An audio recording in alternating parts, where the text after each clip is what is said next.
Baik, Assalamualaikum warahmatullahi wabarakatuh, mahasiswa semuanya. Jadi kita bertemu lagi di manajemen pemasaran ya untuk minggu ini.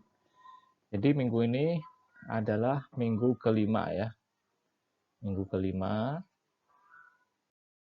ya. Dan untuk pengetahuan semuanya bahwa nanti bab 1, 2, dan 3 ini akan masuk dalam UTS dan ini sudah di cover di modul part 1 ya yang sudah diupload di Google Classroom. Jadi pastikan untuk mahasiswa semuanya mendownload modul part 1 di Google Classroom. Baik, bismillahirrahmanirrahim. Jadi kita akan mulai masuk ke materi minggu kelima. Jadi materi minggu kelima ini masih di bab 3 ya, di manajemen saluran distribusi.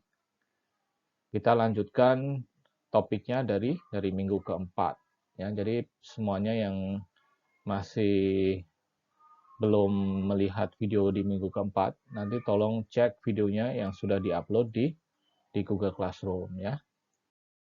Baik, untuk minggu kelima ini kita akan berbicara dan mendiskusikan tentang beberapa alternatif distribusi ya. Jadi alternatif distribusi ini yang pada topik kali ini kita akan bedakan menjadi atau didasarkan dari jenis barang dan segmen pasarnya ya. Jadi yang pertama barang konsumsi ini ditujukan untuk segmen pasar konsumen ya. Jadi biasanya barang konsumsi ini adalah barang yang terus digunakan sehari-hari oleh konsumen ya. Jadi barang yang terus digunakan oleh konsumen untuk keperluannya sehari-hari. Terus kemudian barang industri. Nah, ini ditujukan untuk segmen pasar industri. Jadi untuk barang industri ini biasanya barangnya akan diproses lagi oleh si industri tersebut ya, oleh pabriknya. Jadi biasanya barangnya ini masih dalam bentuk setengah mentah atau barang mentah ya. Jadi nanti si barangnya ini akan diproses lagi oleh pabrik untuk dijadikan barang yang final yang kemudian nanti akan dipasarkan lagi ke konsumen ya. Jadi kedua macam barang tersebut memerlukan saluran distribusi yang berbeda ya karena segmen pasarnya juga berbeda. Ini nanti kita akan melihat efektivitas saluran distribusi tersebut untuk menuju sasaran ke segmen pasar yang dituju.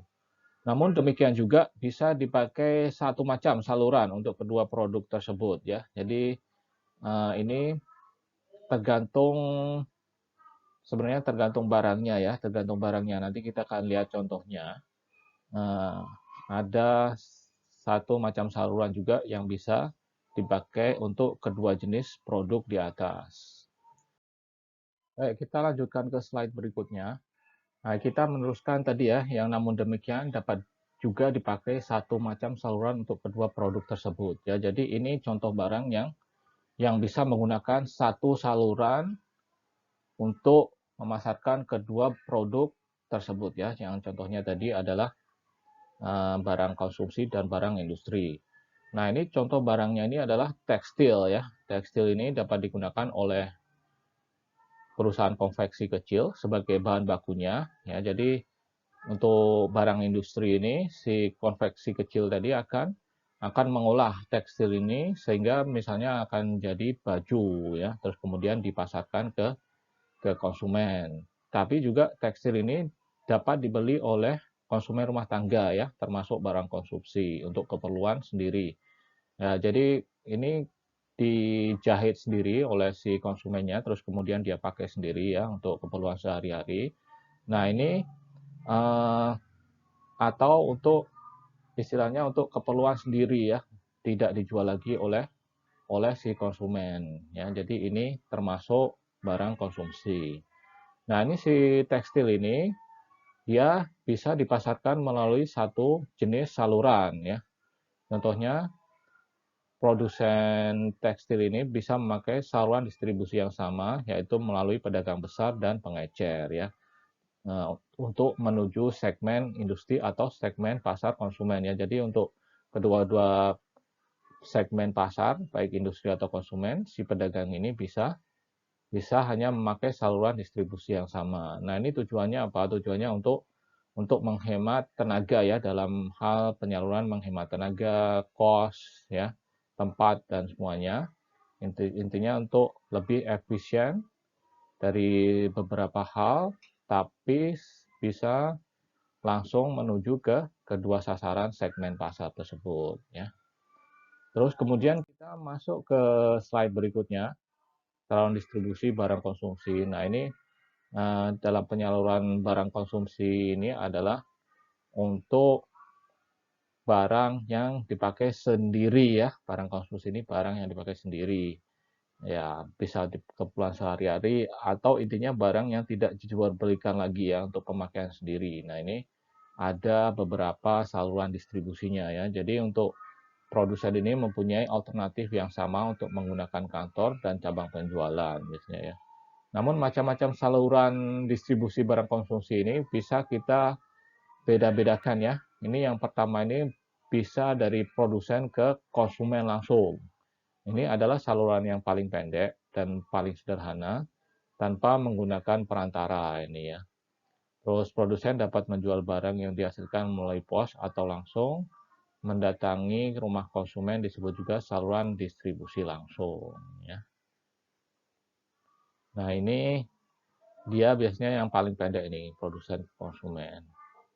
Terus kemudian produsen pengecer konsumen. Nah, produsen pengecer konsumen ini dia akan melewati si pengecernya ya. Jadi biasanya pengecernya ini dapat untung dari penjualannya.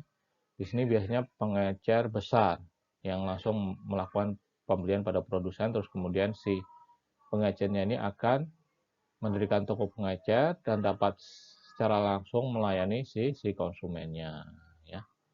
Terus kemudian produsen, pedagang besar, pengecer, konsumen. Nah, ini semakin panjang rantainya biasanya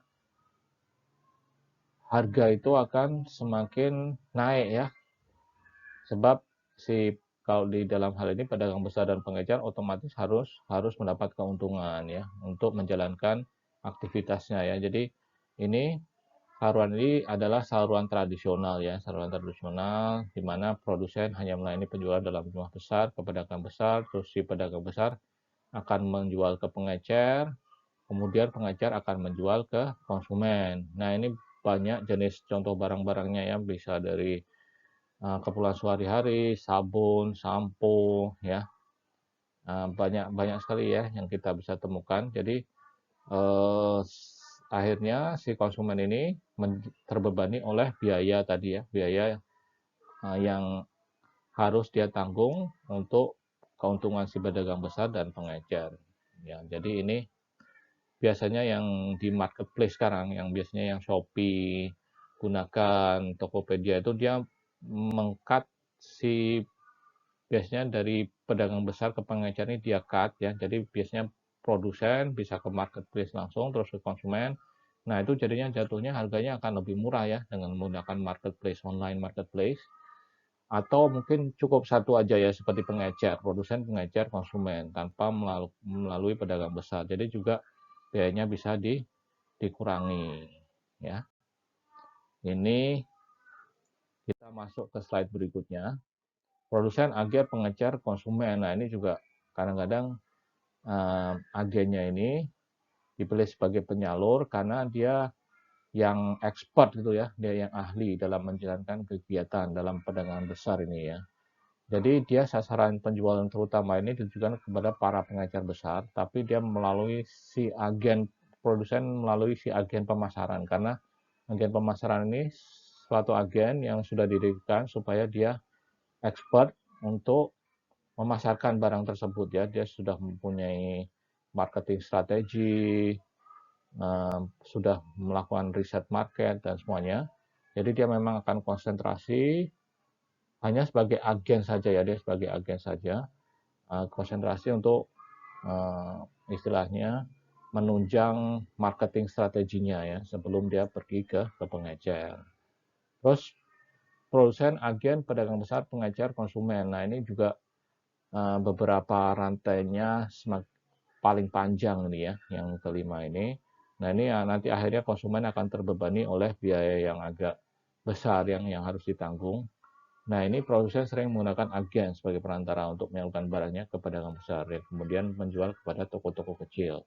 Nah, ini banyak juga contohnya ya. Bahkan beberapa produk itu bisa melalui berbagai macam tadi salurannya ya. Nah, ini tergantung lokasinya juga ya. Nah, ini semuanya akan melibatkan suatu marketing strategi ya, marketing strategi. Jadi apabila semakin pendek ya, semakin pendek contohnya dari produsen ke konsumen yang semakin pendek itu, akhirnya konsumen bisa menikmati harga yang rendah. Tapi kalau melalui berbagai agen, pedagang besar, pengecer, nah konsumen akan terbebani oleh biaya yang tinggi ya, karena harus mengcover keuntungan yang akan didapat oleh agen, pedagang besar, dan pengecer ya. Nah, ini termasuk dalam strategi marketing ya. Kira-kira strategi apa yang akan digunakan terutama oleh si produsennya supaya dapat langsung atau supaya dapat menguasai pasarnya ya. Nah, ini adalah beberapa saluran distribusi. Baik, untuk slide berikutnya ini adalah kita akan melihat saluran distribusi barang industri ya. Jadi tadi yang saya jelaskan di awal tadi, untuk industri ini adalah barang-barang yang akan dipakai untuk industri sebagai barang yang akan dijual lagi ke konsumen ya, atau barang tersebut dipakai untuk melayani jasa jasa industri jasa itu yang ditawarkan ke konsumen, dan konsumen itu yang memakai jasa tersebut ya. Jadi ada 4 macam saluran juga yang bisa digunakan untuk si produsen mencapai pemakai industri ini. Yang pertama adalah produsen ke pemakai industri. Ya, jadi ini adalah yang paling pendek, saluran yang paling pendek disebut juga saluran distribusi langsung. Jadi saluran semacam ini cocok untuk barang-barang industri seperti lokomotif, kapal, dan pesawat terbang ya. Jadi ini biasanya nanti oleh pemakai industri akan dipakai untuk menawarkan jasa ya. Contohnya lokomotif. Lokomotif ini adalah kereta api. Nah, otomatis akan dipakai untuk transportasi darat oleh si konsumen ya. Nah, ini si pemakai industrinya ini yang akan menjalankan jasanya ya. Jadi ini yang pertama. Yang kedua adalah produsen, distributor industri, dan pemakai industri. Nah, ini biasanya barang-barang jenis perlengkapan operasi dan aksesoris atau equipment kecil ya yang menggunakan distributor industri ini untuk mencapai pasarnya.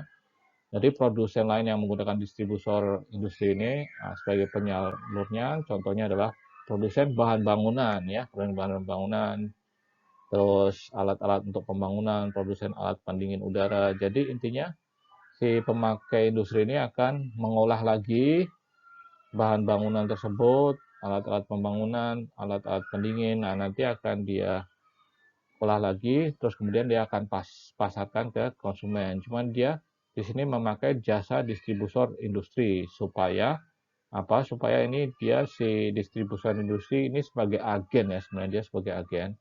Dia yang akan tahu jenis strategi marketing yang harus dipakai ya untuk dapat memenuhi sasaran si pemakai industri. Di sini banyak persaingan ya. Di sini bukannya kadang-kadang produsen itu banyak memiliki distributor industri supaya terjadi persaingan, sehingga dengan persaingan itu akan menimbulkan suatu apa namanya positif, feedback yang positif ya. Jadi persaingan yang sehat menimbulkan feedback positif, akhirnya akan terjadi efisiensi ya. Jadi siapa yang paling efisien untuk mendistribusikannya, nah itu akan menjadikannya distributor yang akan diminati oleh si pemakai industri tersebut ya. Jadi kemudian produsen, agen, pemakai industri. Nah, ini biasanya saluran distribusi semacam ini dipakai oleh produsen yang tidak memiliki departemen pemasaran. Nah, ini tadi sudah saya sebutkan ya. Jadi si agen ini memang dia expert dalam pemasaran ya. Jadi dia sudah tahu strateginya.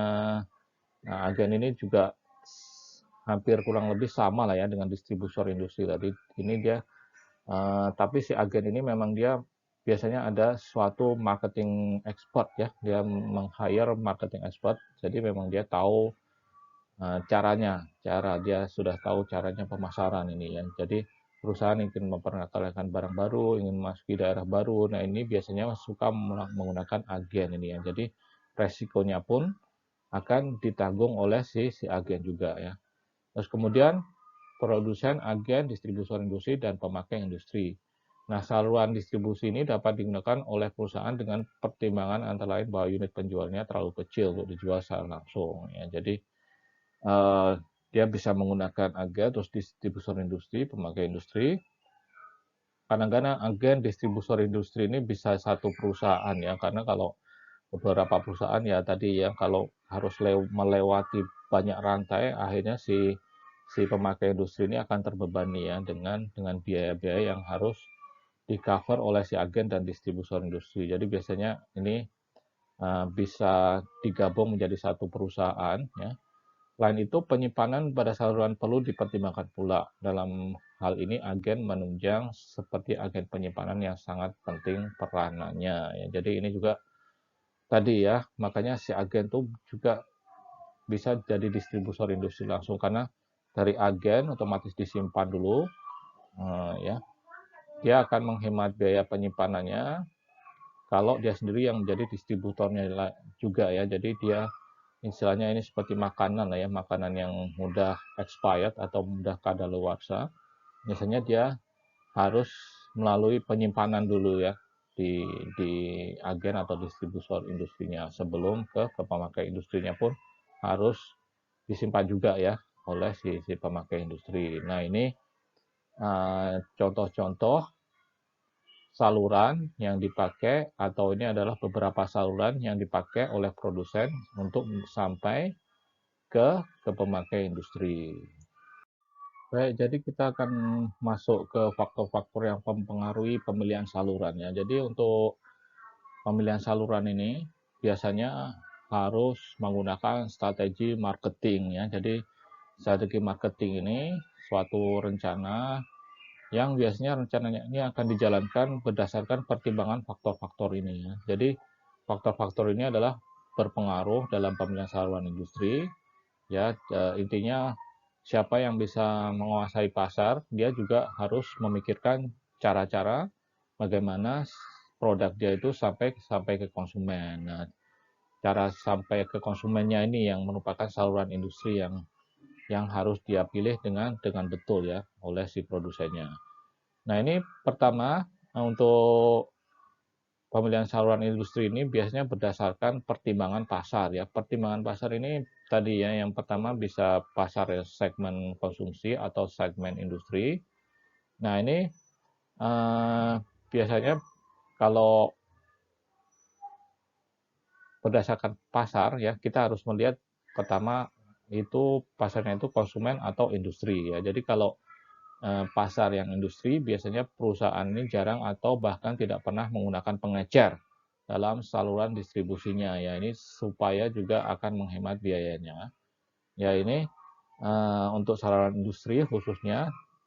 Terus yang kedua, jika pasarnya berupa konsumen atau dan industri, maka perusahaan akan menggunakan lebih dari satu saluran ya. Jadi satu saluran ini karena itu ya tadi, karena jangkauannya dia banyak ya, karena konsumen kan otomatis banyak ya. Nah ini dia harus menggunakan beberapa saluran ya, ini pertimbangannya.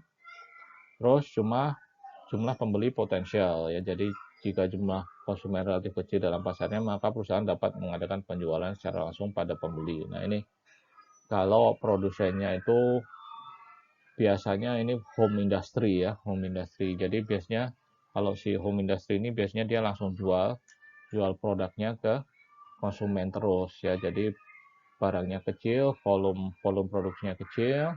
Contohnya home industry itu furniture yang dibuat sendiri ya, kursi, meja yang dibuat oleh si produsen sendiri. Biasanya dia ada toko di depannya yang akan menjual langsung ke konsumen.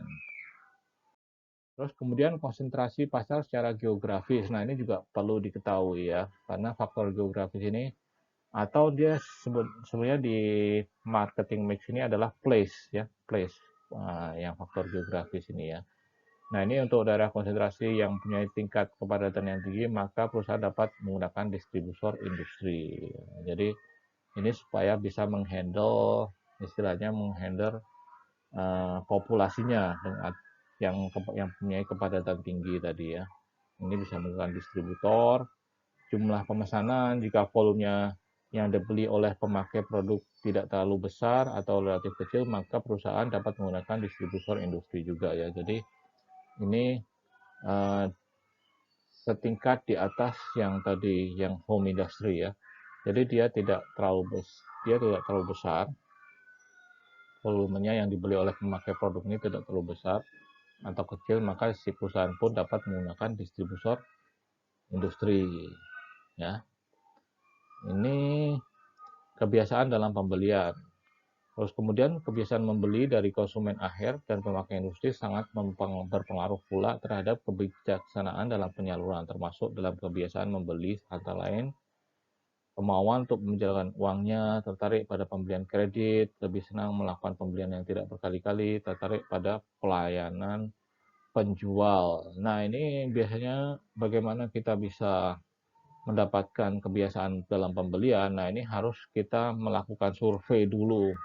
Ya, ini survei yang biasanya akan dilakukan oleh marketing research team ya, atau marketing riset.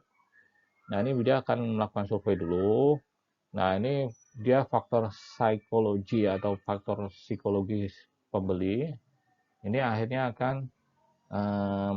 contohnya yang tadi ya, kemauan untuk membelanjakan uangnya dan lain-lain itu, ini akan mempengaruhi produsen untuk memilih mana saluran yang paling tepat ya. Nah, ini yang sudah kita bahas minggu lalu ya, yang bisa menggunakan jasa perkreditan dan lain-lain kalau misalnya tertarik dalam pembelian kredit ya. Terus ini juga akan mempengaruhi marketing strategi, cara-cara marketing, promosi ya. Nah, bisa ada promosi dengan misalnya dengan apa namanya? Misalnya ada pembeli satu dapat satu atau diskon. Kalau diskon sudah sering ya.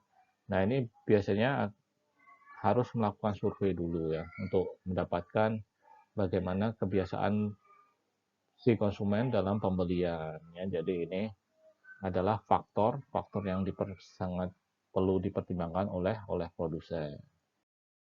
Jadi untuk minggu kelima ini sampai di sini ya kuliah kita. Insya Allah kita akan lanjutkan lagi di minggu ke-6 ya.